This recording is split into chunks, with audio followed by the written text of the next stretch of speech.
Hello दोस्तों, Hindi mirror पर फिर से आपका स्वागत है। अभी हम जो कंटेंट लेकर आए हैं हिंदी से तो नहीं है, आपका जो है पॉलिटिकल का पेपर आने वाला है, तो पॉलिटिकल की तैयारी शुरू हो चुकी है हिंदी मिरर की तरफ से। सबसे पहले आपका पॉलिटिकल 28-30 में है, उसके बाद हिस्ट्री और सोशलॉजी का पेपर है, उसके बाद फिर आपका इंग्लिश का पेपर है। इको की भी काफ़ी क्वेरीज आ रही है कि मैडम तैयारी करवा दीजिए, तो सॉरी उन स्टूडेंट्स के लिए जिनकी हम अर्थशास्त्र की तैयारी नहीं करा पाए हैं, क्योंकि टाइम बहुत कम है। इस साल आप पूरे साल हमसे जुड़े रहना, हम आपके नोट्स भी प्रोवाइड कराएंगे इस बार। तो धीरे धीरे जब आप स्टेप बाय स्टेप पढ़ते जाएंगे, तो जब आपके एग्ज़ाम आने वाले होंगे तो पूरी तैयारी आपकी हो चुकी होगी। टॉपिक वाइज जैसे सारे सब्जेक्ट हम लेकर चलेंगे। फ़िलहाल तो आप जो है पॉलिटिकल, हिंदी, हिस्ट्री और सोशलॉजी पढ़ लीजिए। जिन स्टूडेंट्स के पास इको है प्लीज़ अपने आप से तैयारी कर लीजिए। मैं इसके लिए आपसे क्षमा चाहती हूँ कि मैं ये तैयारी नहीं करा पाऊँगी। दूसरा, अगर आपके पास जो है अगर एजुकेशन है यानी कि शिक्षा शास्त्र है, तो उसकी तैयारी मैं आपकी करा सकती हूँ। तो जिन स्टूडेंट के पास शिक्षा शास्त्र है वो मुझे अपना सिलेबस, चाहे वो बीए फर्स्ट ईयर हो, चाहे बीए सेकेंड ईयर हो, चाहे थर्ड ईयर हो, तो एजुकेशन की मैं तैयारी करा सकती हूँ। अपना सिलेबस मैंने अपना फ़ोन नंबर दिया हुआ है 81, अगर नहीं है 8171796251, तो आप यहाँ पर मुझे अपना सिलेबस सेंड कीजिए, आपका मैं तैयारी करा दूँगी एजुकेशन की मैं वीडियो नहीं बनाऊँगी, लेकिन आपको जो है नोट्स में अपलोड मतलब नोट्स आपको मैं प्रोवाइड करा दूँगी जितना मुझसे हो सकता है। तो अर्थशास्त्र के लिए सॉरी। चलिए, अभी जो आपका टॉपिक है ये बहुत ही महत्वपूर्ण टॉपिक है बीए फर्स्ट ईयर के स्टूडेंट्स के लिए। यहाँ से मैं 99 नहीं बोलूँगी, 100% बोलूँगी कि ये क्वेश्चंस आपके एग्ज़ाम में ज़रूर आएगा। 100% क्वेश्चन आएगा। अब ये हो सकता है अर्थशास्त्र के साथ संबंध आए, समाजशास्त्र के संबंध आए, इतिहास के साथ संबंध आए, तीनों में से किसी के साथ भी इसका संबंध आ सकता है, और तीनों में से किसी के साथ भी भेद आ सकता है। तो दोनों भी आ सकते हैं, समाजशास्त्र और इतिहास भी आ सकता है, अर्थशास्त्र और इतिहास भी आ सकता है किसी भी तरह से। लेकिन समाजशास्त्र और इतिहास तो 99% आता है, अर्थशास्त्र भी आता है, तो हम तीनों ही करेंगे। आज हम आपके लिए लेकर आए हैं अर्थशास्त्र से संबंध और भेद, दोनों ही चीज़ें इस क्वेश्चन में पूछी जाती हैं। अर्थशास्त्र संबंध भी पूछा जाता है और भेद भी पूछा जाता है। ये लॉन्ग में भी बनता है आपका क्वेश्चन और शॉर्ट में भी बनता है, तो इसको 100% आप तैयार करना। तो आपके या तो 5 नंबर या फिर आपके 15 नंबर पक्के हैं। ठीक है, पैटर्न आपको पता चल चुका है। 15 नंबर के आपके एमसीक्यूज आएंगे और आपके जो लॉन्ग क्वेश्चन आएंगे 45 के, और आपके 5 नंबर के 8 क्वेश्चन करने के लिए आएंगे। अभी तक तो यही पैटर्न है, आगे देखते हैं क्या बनेगा। फिलहाल आप इसी पैटर्न से तैयारी कीजिए। चलिए देखते हैं राजनीति विज्ञान और अर्थशास्त्र में क्या संबंध है। राजनीति शास्त्र और शास्त्र में बहुत ही घनिष्ठ संबंध है। प्राचीन लेखकगण अर्थशास्त्र को राजनीति शास्त्र की ही एक शाखा मानते हैं।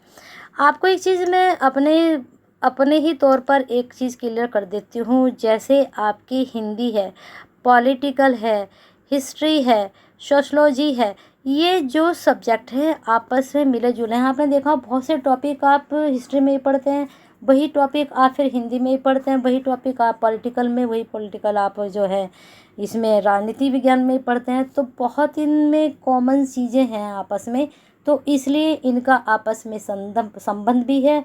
अगर हिंदी को हम निकाल दें बाहर, वैसे तो हिंदी भी इनसे रिलेटेड है, बहुत चीज़ें आपस में मिलती हैं। आप प्लेटो को हिस्ट्री में भी पढ़ते हैं, आप प्लेटो को पॉलिटिकल में भी पढ़ते हैं, आप प्लेटो को हिंदी में भी पढ़ते हैं, सब जगह पढ़ते हैं, आप समाजशास्त्र में भी पढ़ते हो ना। तो ऐसे ही सारी चीज़ें आपस में ये मिली जुली हैं, ये 4 सब्जेक्ट आपस में जुड़े हुए हैं। लेकिन यहाँ हिंदी की बात नहीं हो रही है, तो अर्थशास्त्र की बात हो रही है, आपके राजनीति विज्ञान की बात हो रही है, इतिहास की बात हो रही है, समाजशास्त्र की बात हो रही है। तो चलिए देखते हैं। तो उन्होंने कहा कि इनकी लेखकगण शाखा मानते हैं। यूनानी विचारकों ने उसे राजनीतिक अर्थशास्त्र, राजनीतिक अर्थव्यवस्था की संज्ञा भी दी थी। मार्क्सवादी जो थे उनका कहना था कि सामाजिक व राजनीतिक संस्थाओं का निर्धारण आर्थिक तत्वों द्वारा होता है। जो हमारा समाज है और जो हमारी राजनीति है उसका जो निर्धारण होता है आर्थिक तत्वों के द्वारा होता है, अर्थात आर्थिक लक्ष्य ही हमारे जीवन की गति व रूप प्रदान करते हैं। आपको पता ही है इस बात के बारे में। इस कथन को यद्यपि पूर्णतः स्वीकार नहीं किया जा सकता, क्योंकि जीवन में अर्थ का मतलब होता है धन के अतिरिक्त और भी अनेक शक्तियाँ हैं। तथापि यह मानने में किसी को कोई आपत्ति नहीं हो सकती कि आर्थिक परिस्थितियों का जीवन पर बहुत गहरा प्रभाव पड़ता है। अब अर्थशास्त्र से आप क्या समझते हो? तो अर्थ यानी कि धन का शास्त्र, इसके बारे में आपको यहाँ पर सब कुछ किसके बारे में सिखाया जाता है? पूंजी के बारे में यहाँ पर आपको सिखाया जाता है। तो उसी चीज़ के बारे में यहाँ पर क्लियर किया गया है, अर्थशास्त्र के बारे में। ठीक है, राजनीतिक और आर्थिक दशाएं एक दूसरे से जुड़ी होती हैं। अगर आर्थिक दशा ठीक है तो राजनीति की भी दशा ठीक है। अगर आर्थिक दशाएं खराब हैं तो राजनीति तो ऑटोमेटिकली खराब हो ही जाएगी। तो राजनीति विज्ञान व अर्थशास्त्र के मध्य घनिष्ठ संबंधों का निर्माण करती है। आर्थिक व्यवस्था की क्षीण हो जाने पर राजनीतिक जीवन प्रसन्न नहीं रह सकता, पूरा देश भी सही नहीं रह सकता। आर्थिक लोकतंत्र के अभाव में राजनीतिक लोकतंत्र व्यर्थ हो जाता है। आर्थिक विकास और समृद्धि राजनीतिक विकास की कुंजी है। जब आपका राजनीतिक विकास होता है तो देश का विकास होता है, देश का समाज का विकास होता है, एक परिवार का विकास होता है। आर्थिक असंतोष राजनीतिक क्रांतियों को जन्म देता है। आर्थिक न्याय के बिना सामाजिक और राजनीतिक न्याय की स्थापना नहीं हो सकती। तो ये जो चीज़ें आपको यहाँ पर बताई गई, ये बताया गया कि जो राजनीति है वो अर्थ के बिना अधूरी है। अर्थशास्त्र तो शास्त्र हटा दीजिए, अर्थ के बिना अधूरी है। तो इस चीज़ को यहाँ पर आपको ये एक्सप्लेन करना है।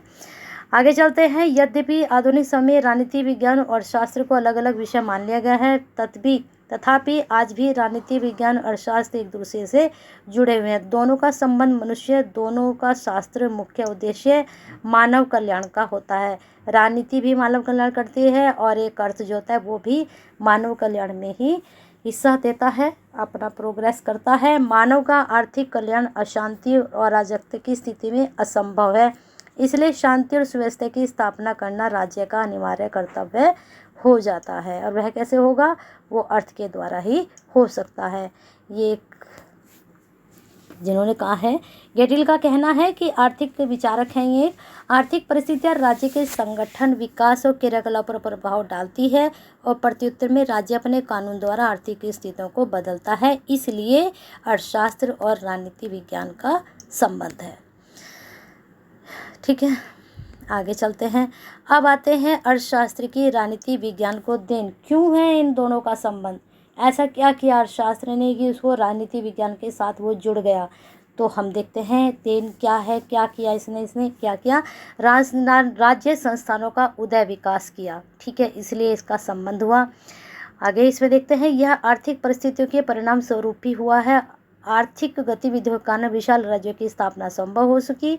कार्ल मार्क्स का मत है किसी युग में संपूर्ण सामाजिक जीवन के स्वरूप का निर्धारण आर्थिक परिस्थितियां ही करती हैं। तो जब आर्थिक स्थिति होगी उससे क्या होगा? उससे बहुत सारे राज्य संस्थान खुलेंगे, बनेंगे, उनका विकास होगा, वो सब पैसे से ही होगा। तो वही चीज़ यहाँ पर बताई गई है।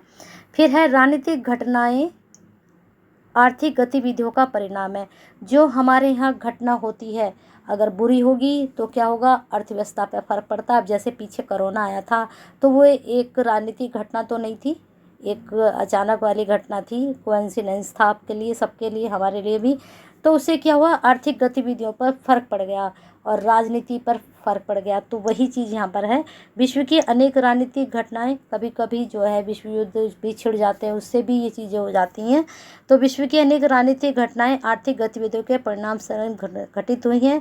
1935 में स्पेन की गणतंत्रात्मक सरकार ने श्रमिक वर्ग के हित में कानून पारित करने का प्रयास किया, तो सामंत पादरी सेदामारंग ने गणतंत्रात्मक सरकार को भंग कर दिया। तो 1922 में इटली को शोचनीय आर्थिक दशा के कारण तानाशाही की स्थापना कर ली। 1930 में भीषण आर्थिक मंदी के परिणाम हिटलर का उत्थान और द्वितीय विश्व युद्ध का प्रारंभ हुआ। जैसे कि मैंने भी आपको कहा था। तो आप ये सब एक्सप्लेन न करके अपने शब्दों में ऐसे भी इसको एक्सप्लेन कर सकते हो कि जैसे युद्ध होते हैं, हमारे देश में अकाल पड़ जाए, कुछ भी हो जाए, तो ये सब जो घटनाएं होती हैं आर्थिक गतिविधियां की, इससे राजनीतिक पर फर्क पड़ता है, इसलिए इन दोनों का संबंध है। अब आते हैं अर्थशास्त्र का राजनीतिक शास्त्र पर प्रभाव। क्या प्रभाव है?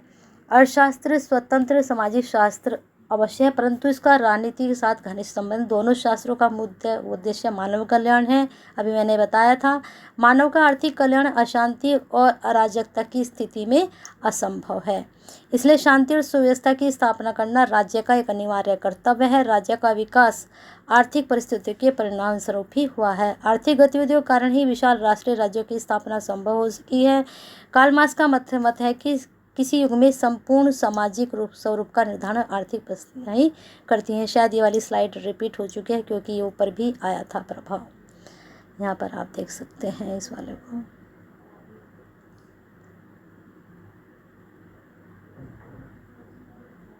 चलो कोई नहीं, आप इसको पढ़ लीजिए, मुझे लग रहा है ये कुछ अलग है आपका, है ना। आगे आते हैं आपके अंतर में। अब दोनों में इनमें भेद क्या है? अब यहाँ पर अंतर भी लिखकर आ सकता है, भेद भी, आप कंफ्यूज मत होना। तो इन दोनों में अब अंतर क्या है? अभी तक तो प्रभाव था, एक दूसरे के साथ संबंध था। राजनीति विज्ञान और इन दोनों में घनिष्ठ संबंध होते भी कुछ अंतर हैं। अध्ययन विषय में अंतर हो जाता है, पढ़ने का जो तरीका है, समझने का जो तरीका है, वह बिल्कुल अलग हो जाता है। कैसे? अर्थशास्त्र का संबंध मनुष्य के आर्थिक जीवन से बिल्कुल सही है, जबकि राजनीति विज्ञान का संबंध मनुष्य के राजनीतिक जीवन से। आर्थिक मैंने आपको बता दिया क्या होता है, राजनीति आपको पता ही है। आगे है इन्होंने जो लिखा है वो आप डेफिनेशन इनकी भी आप याद कर सकते हो। अगर आपके पास किसी और की डेफिनेशन है तो वो भी आप याद कर सकते हो। अब दोनों के उद्देश्य में भी अंतर है। क्या अंतर है? अर्थशास्त्र व्यक्ति का अध्ययन धन के संदर्भ में कराता है, उसके लिए वही व्यक्ति उपयोगी जो आर्थिक दृष्टि से लाभकारी है, जबकि राजनीति विज्ञान व्यक्ति का आदर मनुष्य होने के कारण करता है। इसी कारण कभी कभी व्यंग में प्राइस कथन का प्रयोग भी किया जाता है कि एक अर्थशास्त्री हर वस्तु का दाम तो जानता है, परंतु वह किसी भी वस्तु के वास्तविक मूल्य को नहीं जानता। और वास्तविक मूल्य किससे पहचाना जाता है? एक राजनीति वैज्ञानिक ही पहचान सकता है। दोनों की प्रकृति में भी अंतर है। क्या है दोनों की प्रकृति में अंतर? देखते हैं। अर्थशास्त्र एक वर्णनात्मक विषय है, जबकि राजनीति विज्ञान आदर्शात्मक विषय है। ठीक है, तो दोनों में ये प्रकृति में अंतर है। राजनीति विज्ञान प्रत्येक समस्या पर नैतिक मूल्यों की दृष्टि से विचार करेगा, जबकि अर्थशास्त्र केवल आर्थिक दृष्टि से ही विचार करता है। तो दोनों की प्रकृति में बहुत बड़ा अंतर है। ये क्षेत्र की दृष्टि से अंतर, राजनीति विज्ञान का क्षेत्र अर्थशास्त्र की अपेक्षा विस्तृत है। क्यों? समझ में आ गया होगा एक लाइन से ही, क्योंकि राजनीति पूरे देश के बारे में सोचेगी। अर्थशास्त्र का ऐसा नहीं है, क्योंकि वह सामाजिक जीवन के आर्थिक पहलू के साथ साथ अन्य पहलुओं जैसे सांस्कृतिक, राजनीतिक, धार्मिक, नैतिक आदि से संबंध रखता है। इसका स्वरूप आदर्शात्मक, चिंतनात्मक और व्यावहारिक सभी प्रकार का है, जबकि अर्थशास्त्र में आर्थिक समस्या को ही मोटे तौर पर हम देखते हैं, उनके नापतोल करते हैं और उसका स्वरूप व्यवहारिक और सैद्धांतिक ही है। ये बहुत ही महत्वपूर्ण इसका भेद है। क्षेत्र की दृष्टि में अंतर। साध्य और साधन में अंतर है दोनों के। राजनीति विज्ञान साध्य और अर्थशास्त्र साधन है। अगर आपके जो मैंने ऊपर संबंध पढ़ाया, अगर वो ना याद रहे और संबंधी आए और अंतर ना आए, तो आप इन्हीं को साध्य और साधन में अंतर न करके यहाँ कर दोगे साध्य और साधन में, इन दोनों में संबंध। ठीक है, इसको थोड़ी सी लैंग्वेज आप चेंज कर देना इन हेडिंग में, तो संबंध भी ये बन सकता है। ठीक है, थोड़ी सी लैंग्वेज आपको अपनी बदलनी पड़ेगी। अब हायर एजुकेशन में हैं आप, तो थोड़ा सा चेंजिंग करना आप भी सीखिए, क्योंकि अब 1 to 1 लाइन पढ़ने का आपका जो 12th तक का पैटर्न था उसे ख़त्म कीजिए। आपके सामने क्वेश्चंस किसी भी तरह से आ रहा है तो आप अपने तरीके से उसको हैंडल कीजिए, अगर आपको टॉपिक पता है। अब जैसे मैंने आपको ये टॉपिक करा दिया, अर्थशास्त्र का अंतर राजनीतिक विज्ञान से, और क्या है? संबंध। तो ये क्वेश्चन या अंतर में आए चाहे संबंध आएगा, तो एक ही है, तो संबंध आएगा या अंतर आएगा, दोनों तो नहीं आएंगे। तो क्वेश्चन को उलट पलट करके आप इसका आंसर जरूर देकर आएँ। ठीक है, चलिए देख लेते हैं ये वाला हेडिंग। राजनीति विज्ञान साध्य और शास्त्र साधन है। सुसंगठित और सफल राजनीति व्यवस्था के लिए अच्छी आर्थिक परिस्थितियां परम आवश्यक है। आर्थिक दृष्टि से संबंध होने पर भी कोई व्यक्ति अच्छा नागरिक बन सकता है। ऐसा होता है क्या? संक्षेप में, आर्थिक परिस्थितियां राजनीतिक लोकतंत्र की बुनियाद को सुदृढ़ करती हैं। अब नेक्स्ट जो वीडियो आएगी आपकी राजनीतिक विज्ञान और समाजशास्त्र में संबंध की आएगी। तब तक हिंदी मिनट के साथ आपको बने रहना है। बेल आइकन हिट कर लीजिए, सब्सक्राइब कर लीजिए। बच्चों को क्वेश्चन बैंक में दे चुकी हूँ फर्स्ट पेपर का। अब कुछ टॉपिक्स हैं जो मुझे पढ़ाने हैं, तो आप भी कमेंट बॉक्स में अपने टॉपिक सेंड कर सकते हैं कि मैडम इस टॉपिक को क्लियर कर दीजिए, तो मैं आपका वो टॉपिक क्लियर करूँगी। तो इसके लिए आपको लाइक तो ज़रूर बनता है, कर दीजिए, सब्सक्राइब कर दीजिए और साथ में शेयर कीजिए फर्स्ट ईयर के स्टूडेंट्स के लिए, सभी के लिए। पॉलिटिकल साइंस मुझे लगता है मोस्टली जो जितने भी अगर पूरे उत्तराखंड में 100% मान के चले टोटल स्टूडेंट, तो 80% स्टूडेंट्स के पास पॉलिटिकल साइंस है। तो सभी के लिए शेयर कीजिए जिससे सभी को इस वीडियो का बेनिफिट हो और उनके लिए भी ये बेनिफिशियल हो। चलिए बने रहिए हिंदी मिनट के साथ, क्वेरी सेंड करते रहिए और अपना प्यार और साथ ऐसे ही बनाकर रखिए।